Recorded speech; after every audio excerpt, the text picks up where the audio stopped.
की स्तुति हो, जिसने एक बार फिर आज का समय में दिया है। उसके लिए मैं प्रभु को बहुत धन्यवाद देता हूँ। आज के ध्यान के लिए हम प्रभु के वचन से पढ़ेंगे इफिसियों की पत्री, उसका 2 अध्याय, उसका 6 वचन। इफिसी चैप्टर 2 वर्स 6।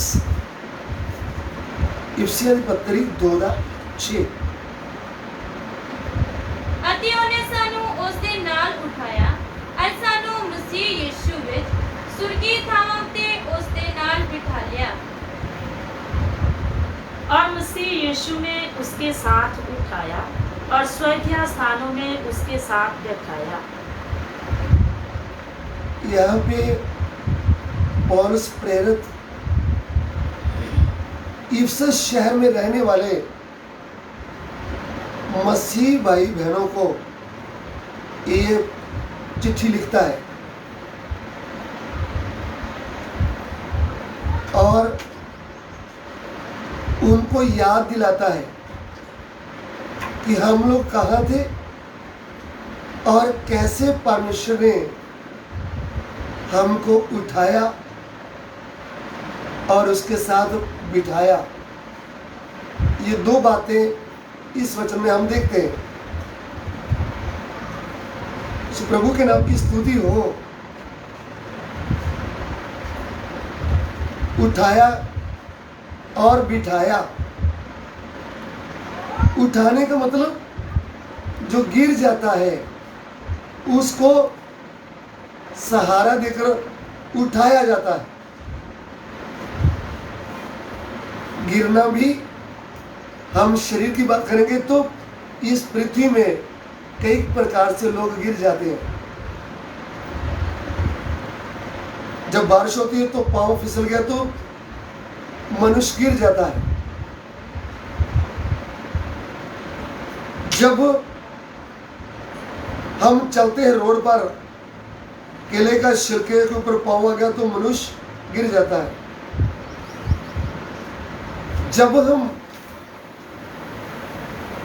मोटरसाइकिल चला रहे होते हैं, कभी कभी उससे भी हम गिर जाते हैं। ये शरीर के तौर पर गिरना रहता है। लेकिन यहाँ पे हम आत्मिक गिरने की बात कर रहे हैं। आत्मिक तौर पर गिर जाना, गिरे को उठाया जाता है। सो गिरना, आत्मिक गिरना क्या है?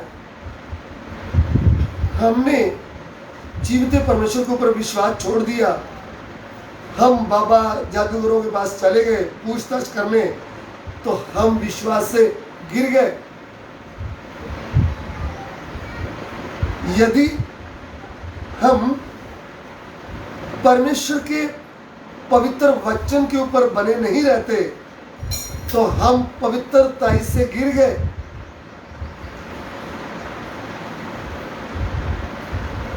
अगर हमको प्रभु ने चुनकर दुनिया से अलग किया है तो हम दुनिया से रहकर अलगताई में नहीं रहे तो हम अलगताई से गिर गए। ऐसा पहला मनुष्य और पहली स्त्री प्रभु के ऊपर भरोसा करना छोड़ करके वह अपने ऊपर भरोसा कर लिया था।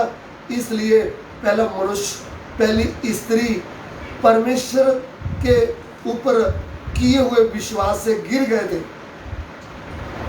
नंबर 1 और नंबर 2, उन्होंने प्रभु के पवित्र वचन की आज्ञा को तोड़ डाला और वह पवित्रता से भी गिर गए थे।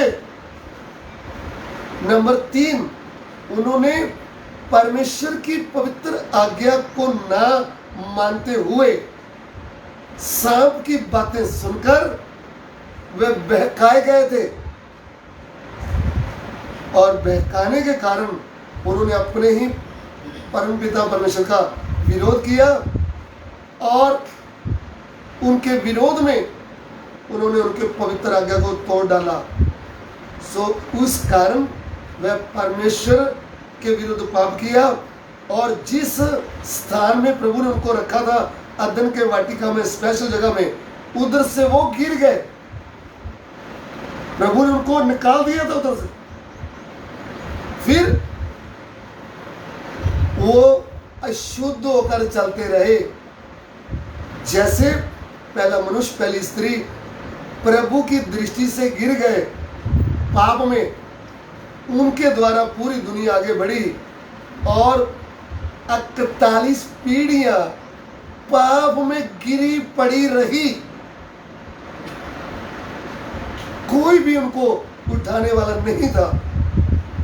फिर परमेश्वर अपने आदि वचन को भेजते हैं, और आदि वचन प्रभु यीशु बनकर मनुष्य के रूप में आते हैं, और पूरी मनुष्य जाति जो गिर गई थी अपने स्थान से, पवित्रताई से,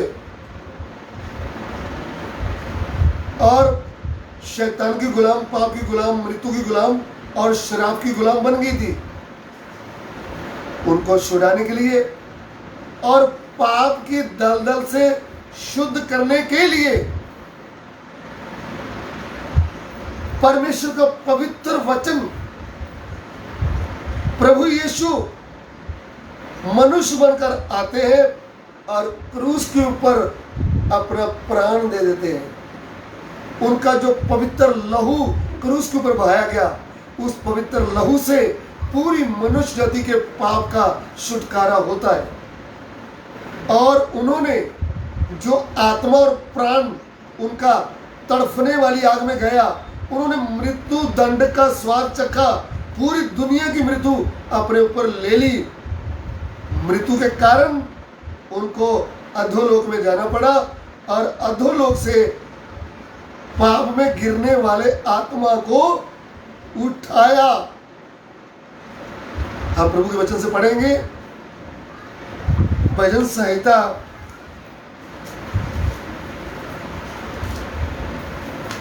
16 का 10 पढ़ेंगे।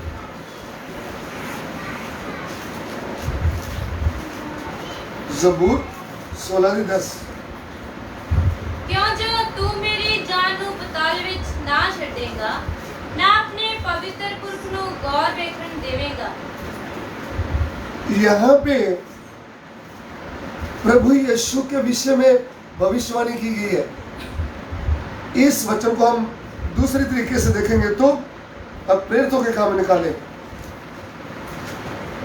रसूलां दे काम उसका 2 अध्याय, प्रेरितों के काम उसका 2 अध्याय,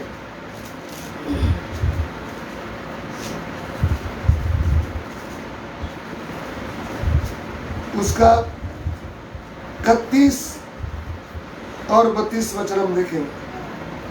ਉਹਨੇ ਅੱਗਿਓਂ ਵੇਖ ਕੇ ਮਸੀਹ ਦੇ ਜੀ ਉੱਠਣ ਦੀ ਗੱਲ ਕੀਤੀ ਕਿ ਨਾ ਉਹ ਪਤਾਲ ਵਿੱਚ ਛੱਡਿਆ ਗਿਆ ਅਤੇ ਨਾ ਉਸ ਦਾ ਸਰੀਰ ਗਲਿਆ।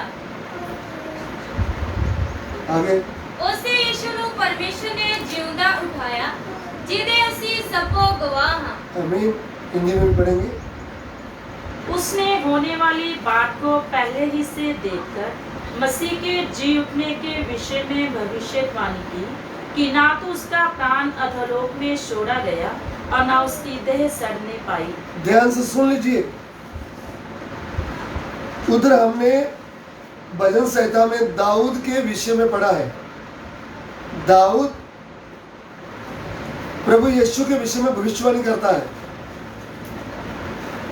वहां की भविष्यवाणी को पतरस प्रेरित खुल करके उसका प्रचार करता है। क्या कहता है संत पतरस?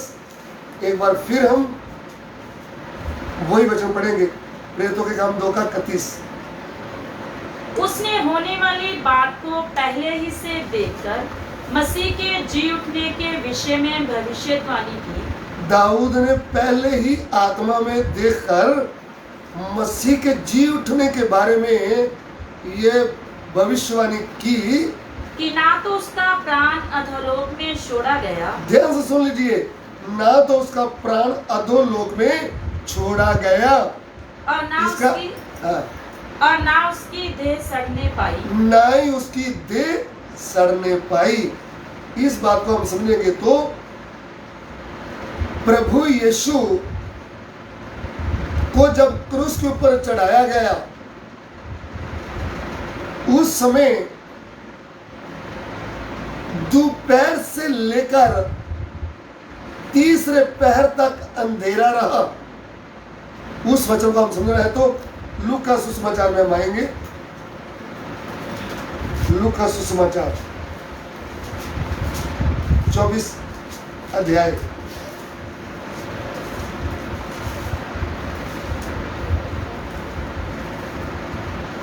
उसका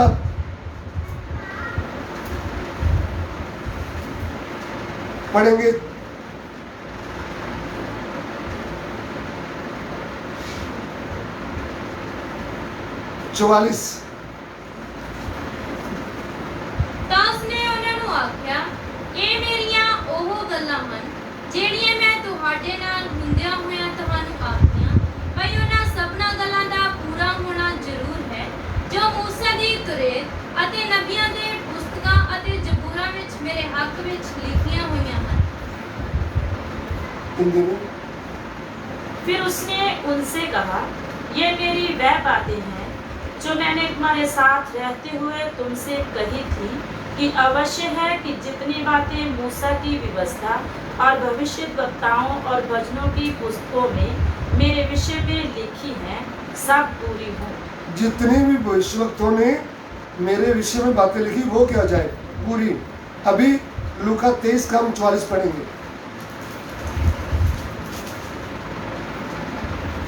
ਹੁਣ 2 ਕੁ ਪਹਿਰ ਹੋ ਗਏ ਸਨ ਅਰ ਸਾਰੀ ਧਰਤੀ ਉੱਤੇ 3 ਪਹਿਰ ਤੀਕਰ ਹਨੇਰਾ ਰਿਹਾ। पढ़िए हिंदी में। लगभग 2 पहर से तीसरे पहर तक सारे देश में अंधियारा छाया रहा। इधर में जो हम बात प्रभु के वचन से पढ़ते हैं कि दोपहर से लेकर तीसरे पहर तक दुनिया में अंधेरा छाया रहा। उस अंधेरे में प्रभु यीशु को शरीर को क्रूस के ऊपर लटकाया है और उसका प्राण और आत्मा अधोलोक में गया है।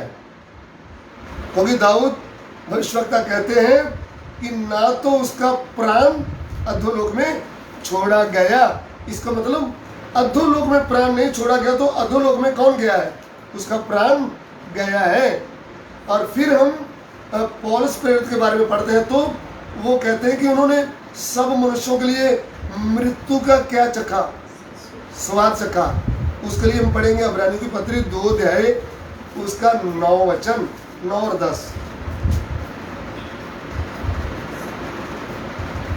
ਪਰ ਅਸੀਂ ਉਹਨੂੰ ਜਿਹੜਾ ਦੂਤਾਂ ਨਾਲੋਂ ਥੋੜੇ ਚਿਰ ਲਈ ਘੱਟ ਕੀਤਾ ਗਿਆ ਹੈ ਅਰਥਾਤ ਯੀਸ਼ੂ ਨੂੰ ਮੌਤ ਦਾ ਦੁੱਖ ਚੱਲਣ ਦੇ ਕਾਰਨ ਪ੍ਰਤਾਪ ਅਤੇ ਇਮਾਨ ਦਾ ਮੁਕਟ ਰੱਖਿਆ ਹੋਇਆ ਵੇਖਦੇ ਹਾਂ ਤਾਂ ਜੋ ਪਰਮੇਸ਼ਵਰ ਦੀ ਕਿਰਪਾ ਨਾਲ ਹਰੇਕ ਮਨੁੱਖ ਲਈ ਮੌਤ ਦਾ ਸਵਾਦ ਚੱਖੇ। जी ਜਿਹਦੇ ਲਈ ਸਭ ਕੁਝ ਹੈ ਅਤੇ ਜਿਹਦੇ ਰਾਹੀਂ ਸਭ ਕੁਝ ਹੋਇਆ ਉਸ ਨੂੰ ਯੋਗ ਸੀ ਭਈ ਬਹੁਤਿਆਂ ਪੁੱਤਰਾਂ ਨੂੰ ਤੇਜ ਵਿੱਚ ਲਿਆਉਂਦਿਆਂ ਉਹਨਾਂ ਦੇ ਮੁਕਤੀ ਦੇਣ ਵਾਲੇ ਆਗੂ ਨੂੰ ਦੁੱਖਾਂ ਦੇ ਦੁਆਰਾ ਸੰਪੂਰਨ करे। जी हाँ। पर हम यीशु को जो स्वर्गदूतों से कुछ ही कम किया गया था मृत्यु का दुख उठाने के कारण महिमा और आदर का मुक्त पहने हुए देखते हैं ताकि परमेश्वर के अनुग्रह से वह हर एक मनुष्य के लिए मृत्यु का स्वाद चखे। इधर में प्रभु का दास पवित्र आत्मा के द्वारा क्लियर करते हैं कि यीशु प्रभु मृत्यु के स्वाद को चखा है और सब लोगों के लिए उन्होंने मृत्यु सह ली ताकि सब लोगों को मृत्यु से क्या कर दे, आजाद करे। इसलिए मृत्यु क्या है? रोमी 6:23 में लिखा है पाप की मजदूरी तो मृत्यु है। इसलिए हम सब की मृत्यु से हमें छुड़ाने के लिए प्रभु यीशु ने खुद क्या कर लिया? अपने ऊपर वो मृत्यु को ले लिया। और मृत्यु क्या थी? अधोलोक में जाकर तड़फने वाली आग का स्वाद चखा। इसलिए प्रभु यीशु क्रूस पर लटकते समय उनका प्राण अधोलोक में गया और तड़फने वाली आग में जाकर सबके लिए मृत्यु क्या कर ली? सह ली। सबके लिए मृत्यु सह ली। और जिस अधोलोक में मनुष्य की आत्मा पड़ी थी पाप के दंड के कारण, वो उन्होंने अपने ऊपर ले ली और उनका शरीर जो कब्र में रखा था, वो शरीर समेत मुर्दों में से क्या आए? जिंदा होकर आए, अधोलोक से भी बाहर आए और कब्र से भी बाहर आए। इसलिए उन्होंने मृत्यु के ऊपर क्या पाया? जय पाया है। शैतान के ऊपर जय, मृत्यु के ऊपर जय। उन्होंने हमारे पाप शराब सब अपने ऊपर ले लिए। अभी जब वो मुर्दों में से जी उठे हैं, स्वर्ग में उठा लिए गए हैं, अभी जो कोई भी भाई बहन प्रभु यीशु के विषय में वचन सुनता है और तन मन से उनको अपना प्रभु और परमेश्वर ग्रहण कर लेता है और अपने पाप को छोड़कर पूरे विश्वास के साथ पिता पुत्र पवित्र आत्मा के नाम में बपतिस्मा लेता है, उसी का उद्धार हो जाता है और वो तड़फने वाली आग से उनको उठाकर आत्मक तौर पर प्रभु के साथ वो स्वर्गीय स्थानों में बैठ जाता है। आज से 2000 साल पहले भी स्वर्गीय स्थानों में बैठ गया, लेकिन अभी वर्तमान काल में भी जो कोई भाई बहन प्रभु यीशु को अपना उद्धार करता, अपना परमेश्वर करके ग्रहण करता है, वह आज भी उनके पाप धुल जाते हैं, पाप की दलदल से निकल जाता है और स्वर्गीय स्थानों में प्रवेश करता है। प्रभु के नाम की स्तुति हो। इसलिए इफिसस के लोगों के लिए भले पौलुस लिख रहा है, ये सिर्फ इफिसस के लोगों के लिए उस समय लिखा, लेकिन आज पूरे विश्व के लिए, पूरे जगत के लिए परमेश्वर का वचन बन गया है। अभी जो कोई भी इस जीवते वचन के ऊपर विश्वास करता है, उनका उद्धार हो जाता है, वो भी नरक की आग से उठाकर उनको स्वर्गीय स्थानों में बैठाया जाता है मसीह यीशु में। क्योंकि मसीह यीशु के कारण हम किधर बैठ जाते हैं? स्वर्गीय स्थानों में। इसलिए मसीही जीवन बैठने से शुरू होता है, क्योंकि हम दलदल के कीचड़ में पड़े हुए थे, हमको उधर से उठाया है प्रभु यीशु ने और हमको स्वर्गीय स्थानों में बैठा दिया है। हम आत्मिक तौर पर स्वर्गीय स्थानों में बैठे हैं और शरीर के तौर पर इस पृथ्वी में चल रहे हैं। इसलिए जब हम इस पृथ्वी में शरीर के तौर पर रह रहे हैं, तो अभी हमारा अगला कदम है कि हमको इस पृथ्वी में यीशु के समान चलना है। यीशु प्रभु के साथ हमको स्वर्ग में बैठा दिया है। अभी इस पृथ्वी में जब यीशु प्रभु चले तो वह जगत की ज्योति बनकर चले। यूहन्ना सुसमाचार 8:12, यूहन्ना दी इंजील 8:12। उपरंत यीशु ने फिर उन्हां नूं आख्या कि जगत दा चानण मैं हां, जेड़ा मेरे पिछे तुरदा है हनेरे विच कदे ना चलेगा, सगों उहदे कोल जीवन दा चानण होवेगा। जी हाँ। यीशु ने फिर लोगों से कहा, जगत की ज्योति मैं हूँ। फिर यीशु ने लोगों से कहा कि जगत की ज्योति मैं हूँ। उन्होंने ये नहीं बोला कि मैं क्रिश्चियनों की ज्योति हूँ, मैं पंजाब की ज्योति हूँ, मैं अमेरिका देश की ज्योति हूँ। ना, जिन्होंने वचन को अच्छी तरह ध्यान से सुना है, जिनके जीवन में वचन ने कार्य किया है, जिनकी बुद्धि खुल गई है, जिन्होंने अपने पाप से पश्चाताप किया है, जिन्होंने बिना किसी लालच के प्रभु यीशु के सलीब के प्यार को जानते हुए जिन्होंने निर्णय ले लिया है मुझे प्रभु से के कारण प्रभु के लिए जीना है और प्रभु के साथ मरना है, मुझे कुछ नहीं चाहिए, मुझे प्रभु चाहिए। जिन्होंने ये बात को समझा है, उन्होंने यीशु प्रभु को अपना उद्धारकर्ता और परमेश्वर करके ग्रहण किया है, बपतिस्मा लिया है, वह स्वर्गीय स्थानों में बैठे हैं। अभी भी कितने लोग बाकी हैं जिन्होंने प्रभु यीशु के नाम में चंगाई मिला है, शरीर की बीमारी से, दुष्ट आत्मा से चंगाई मिला, फिर घर मिल गया प्रभु यीशु के कारण, नौकरी मिल गई, इंडिया से बाहरी देश चले गए, ऐसी ऐसी आशीषें बरकतें पाया है, फिर भी उनका उद्धार नहीं हुआ, फिर भी वो स्वर्गीय स्थानों में बैठे नहीं। अभी उनको सत्य वचन को ध्यान से सीखकर वचन के अनुसार प्रभु को ग्रहण करते हुए स्वर्गीय स्थानों में बैठना है। अगर स्वर्गीय स्थानों में बैठेंगे तो मसीह जीवन स्वर्गीय स्थानों में बैठते समय शुरू हो गया है। अभी प्रभु हमको चलने के लिए बोलता है कि अगला कदम, पहला कदम स्वर्गीय स्थानों में बैठा दिया, अभी दूसरा कदम है मसीह जीवन में चलना। और हमको चलना कैसे है, उसके लिए मैं एक वचन पढ़ना चाहूंगा, अफिसियों की पत्री उसका 4 अध्याय।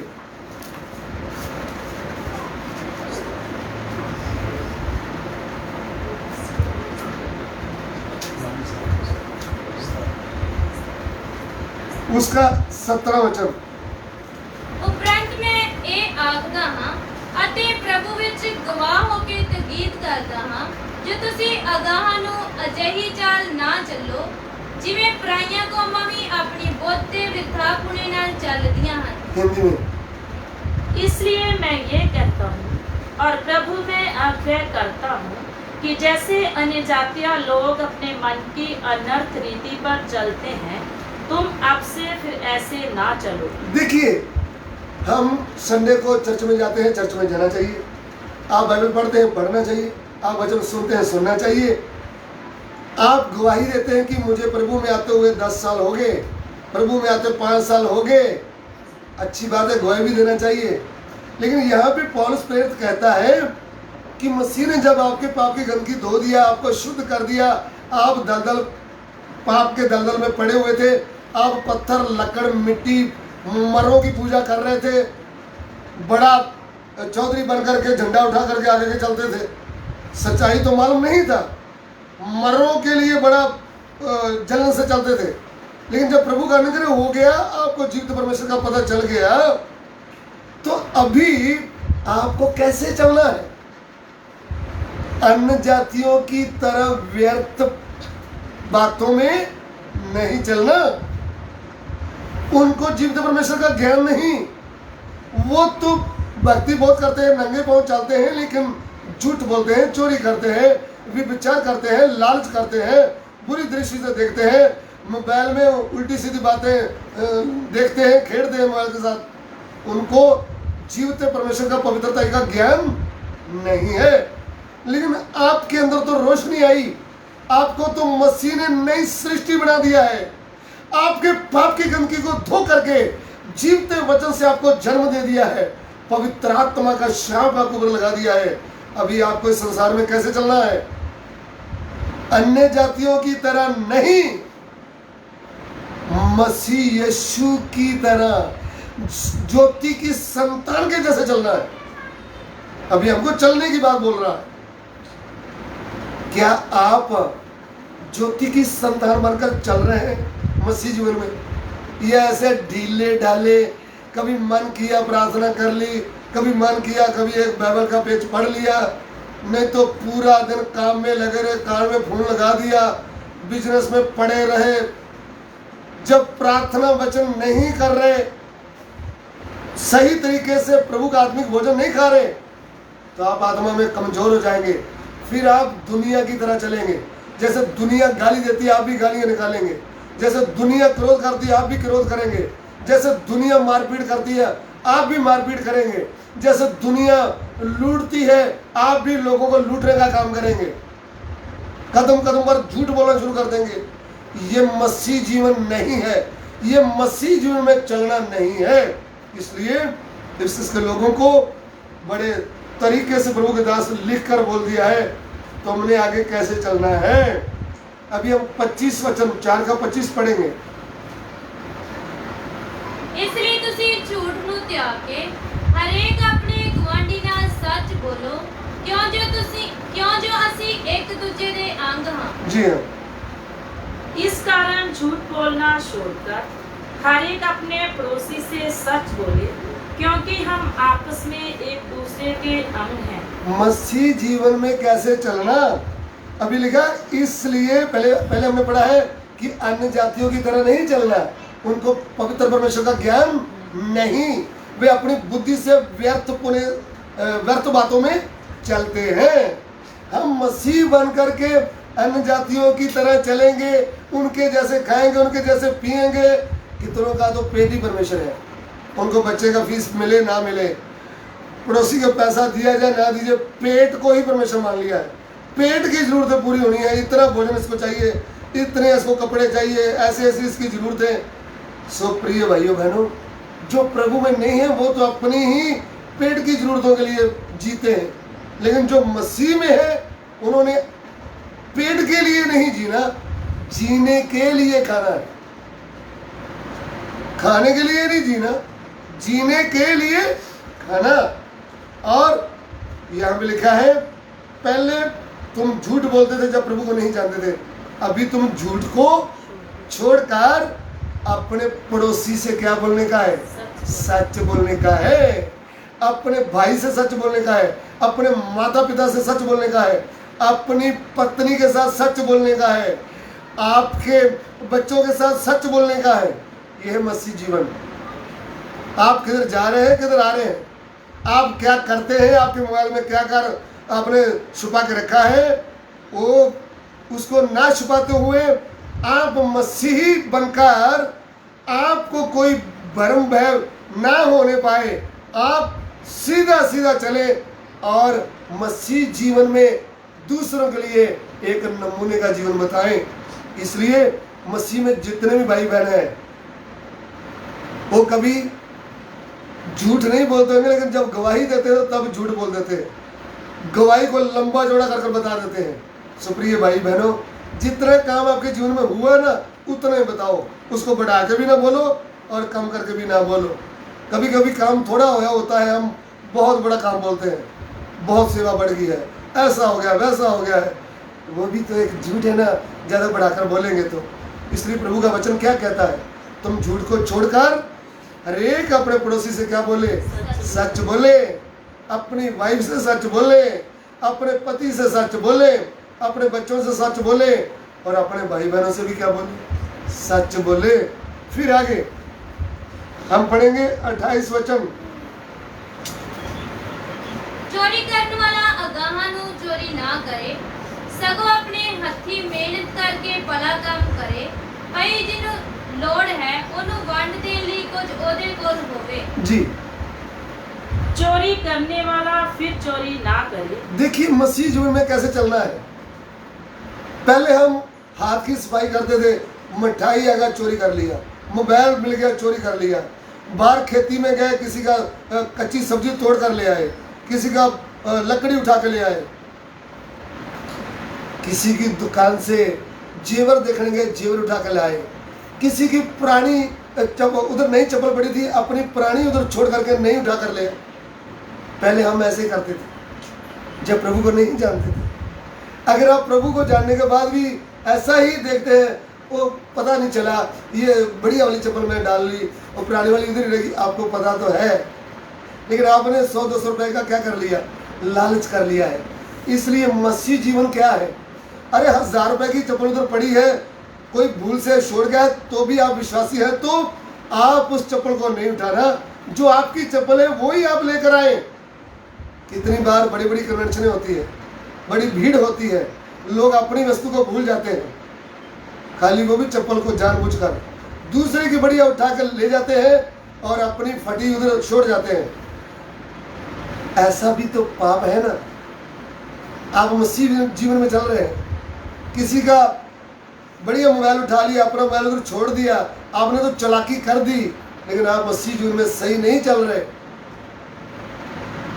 स्कूल में गए, वहां पे किसकी नई बुक उठा ली और अपने वाली पुरानी उधर छोड़ दी, चालाकी तो किया है, लेकिन ये मसीह नौजवान बेटे बेटी के लिए सही नहीं है। इसलिए लिखा है आगे को चोरी करने वाला क्या ना करे, चोरी ना करे, और गाली देने वाला आगे को गाली ना दे।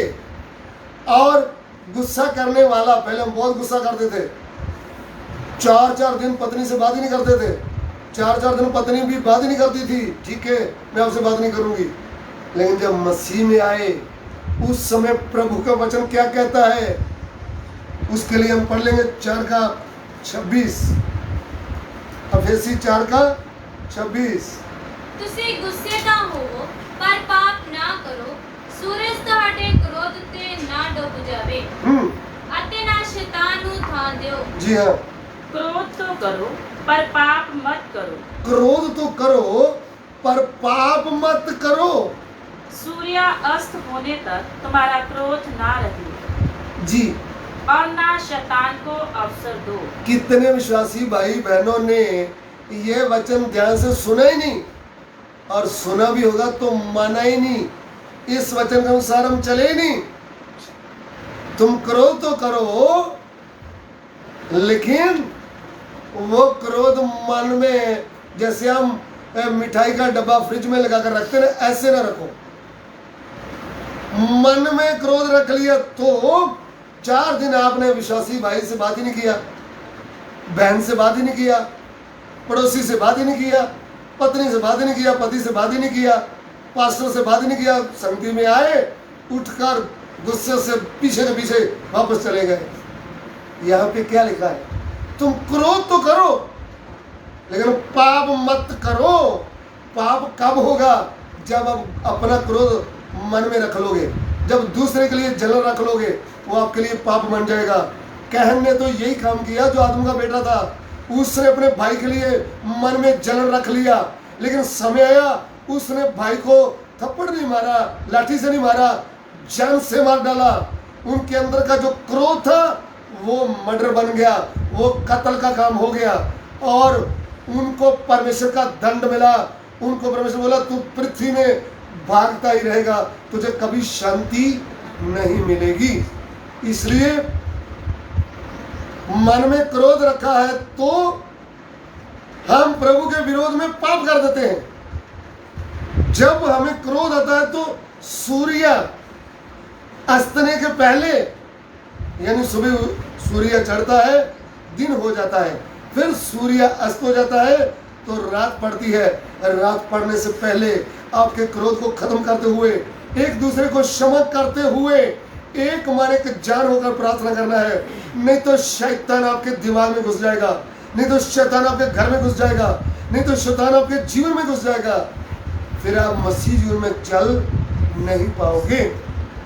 ये प्रभु ने अपने आत्मा के द्वारा मसीह जीवन में कैसे चलना है हमें लिख कर दे दिया है।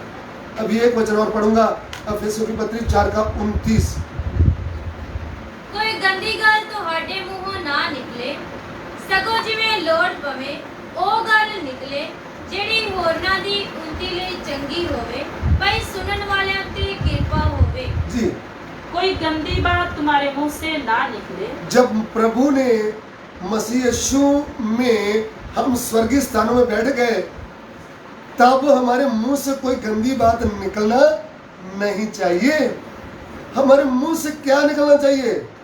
परमेश्वर का पवित्र वचन, जिसके द्वारा लोगों का उद्धार हो जाता है, जिसके द्वारा लोग आत्मिक उन्नति पाते हैं। भाइयों के मुंह से, बहनों के मुंह से, प्रभु के दासों के मुंह से, दासियों के मुंह से क्या निकलना चाहिए? परमेश्वर का पवित्र वचन निकलना चाहिए। प्रभु का वचन कहता है कि क्या कहता है, मलाकी 2:7 पढ़ लीजिए। मलाकी की पुस्तक 2:7।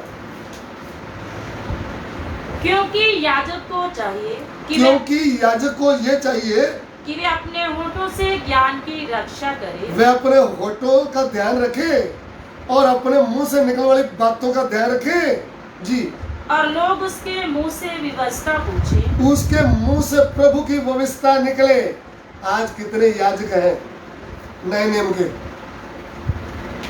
कितने गुस्से में आकर गाली निकाल देते हैं, कितने गुस्से में आकर विश्वासी को बोलते हैं भाग जाए इधर से, दोबारा चर्च में आना नहीं।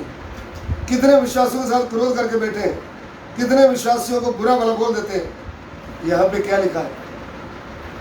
याजक के मुंह से प्रभु की बातें निकलना है, लोग उनके मुंह से व्यवस्था को सुनना है। तो याजक को बोले तो प्रभु का दास ही नहीं, नए में आप आएंगे तो पहला पत्रस 2 का 9 लिखा है, तुम चुना हुआ वंश और याजकों का समाज। प्रिय भाई बहनों, हम विश्वासी भाई बहनों दास दासियों को भी क्या बोल दिया है, तुम याजकों का समाज हो। तुम्हारे मुंह से गंदी बात ना निकलना पाए, तुम्हारे मुंह से अच्छी बातें निकले, प्रभु का वचन निकले और दूसरों की उन्नति हो जाए और दूसरों के ऊपर अनुग्रह हो जाए। तुम्हारे मुंह से जो भी निकले कृपामयी और अनुग्रह की बातें निकले। कुर्सियों की पत्री उसका 4 अध्याय उसका 6 वचन पढ़ लीजिए। ਤੁਹਾਡੀ ਗੱਲਬਾਤ ਸਦਾ ਕਿਰਪਾਮਈ ਅਤੇ ਸਲੂਣੀ ਹੋਵੇ, ਤਾਂ ਜੋ ਤੁਸੀਂ ਜਾਣੋ ਭਈ ਹਰੇਕ ਨੂੰ ਕਿਵੇਂ ਉੱਤਰ ਦੇਣਾ ਚਾਹੀਦਾ ਹੈ। जी, तुम्हारा वचन सदा अनुग्रह सहित और सलोना हो। तुम्हारा वचन सदा, तुम्हारे मुंह से निकलने वाली बात सदा ही अनुग्रह वाली और टेस्ट सलूना। जैसे हम नमकीन कोई वस्तु बनाते हैं ना तो टेस्ट आती है, ऐसा विश्वासी भाई बहनों प्रभु के दास दासियों के मुंह से टेस्ट वचन निकलना है। प्रभु की बातें, ना कि फालतू बातें, ना कि चुगली की बातें, ना कि झूठी बातें, ना कि झगड़े की बातें।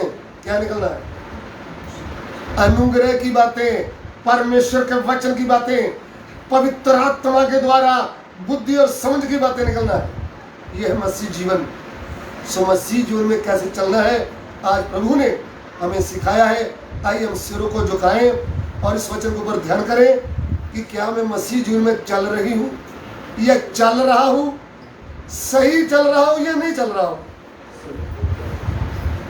तुम अपने आप की चौकसी करो, तुम कैसे चलते हो। प्रिय भाइयों बहनों, आज का वचन हमसे बात किया है, हम अपने आप को प्रभु को सौंपे। प्रभु, मैं कैसे चल रहा हूँ मसीह जीवन में, मैं कैसे चल रही हूँ, क्या आपको दुखी कर रहा हूँ या आपके वचन के अनुसार चल रहा हूँ। हमारे प्यार करने वाले परमेश्वर, हम आपको धन्यवाद करते हैं प्रभु आज के दिए वचनों के लिए। तेरा वचन लोगों से बातें किया है, तेरा वचन लोगों के हृदय में कार्य करे। प्रभु, जहाँ जहाँ तेरा वचन जाए एक एक को आशीष और बरकत मिले।